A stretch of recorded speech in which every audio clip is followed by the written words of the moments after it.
So how would you collect data on sexual violence in a victimization survey? Well, that really depends on two important factors that relate to how it affects the measurement. One is the confidentiality of the survey.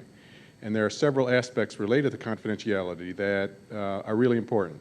One is, can you conduct the interview in private?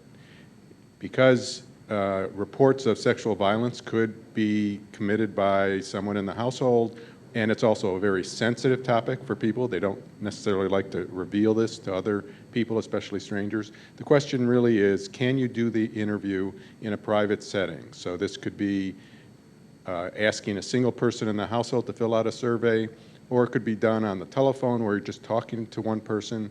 But the one thing to remember is that you want to be able to do the survey so that no one else in the household is able to really understand what the survey is about, or at least the types of questions that you're asking.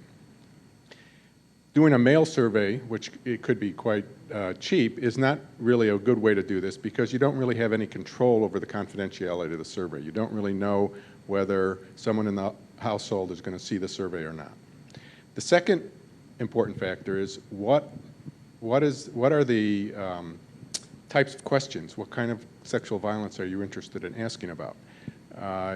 If you want to ask questions about domestic violence, intimate partner violence, other kinds of sexual violence, that's one thing. If you want to ask about specifically about rape and sexual assault, that's another thing. If you want to ask about all of those things, it's going to take quite a bit of space on the questionnaire.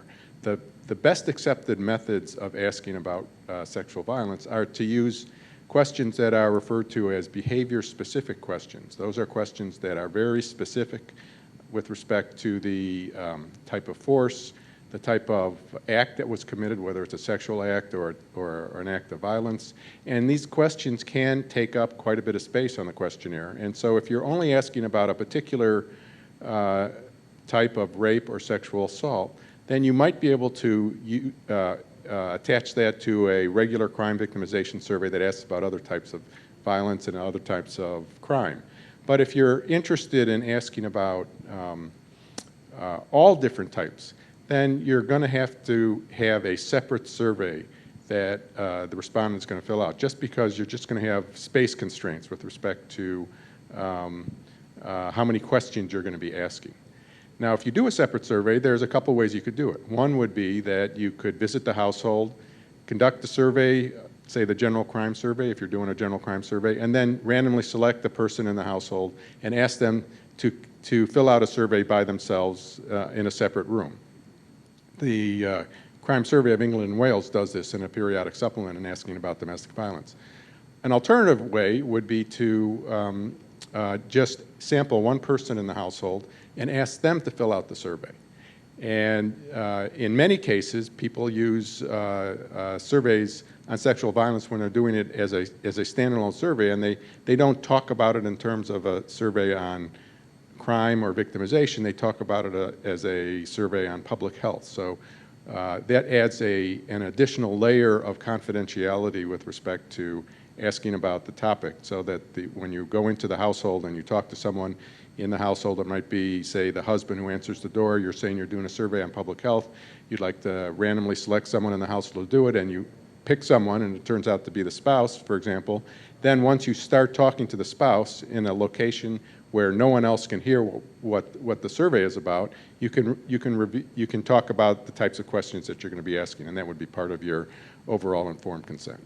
So it is possible to do collect sexual violence in the context of victimization surveys. It really just depends on A, how well you can keep the confidentiality, and B, what types of questions you want to ask, and how many questions you really have to do, which would determine whether you need to do it as a separate survey or as a supplemental survey.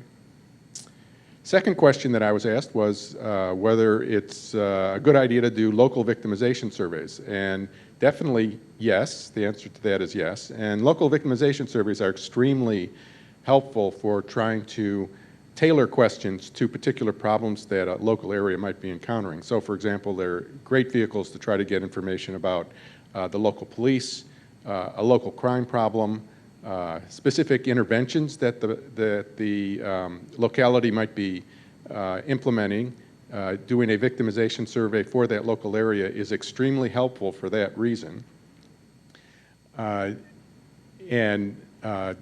Doing a victimization survey at a local level also gives you very specific opportunities to tailor questions that might relate to certain kinds of victimizations that are unique to the area. So, for example, if there happens to be a big problem with thefts associated with the metro, or if there are specific problems in a particular intersection, you can ask residents those kinds of questions, and it can become very useful in terms of implementing and figuring out what kind of policy you're going to be implementing.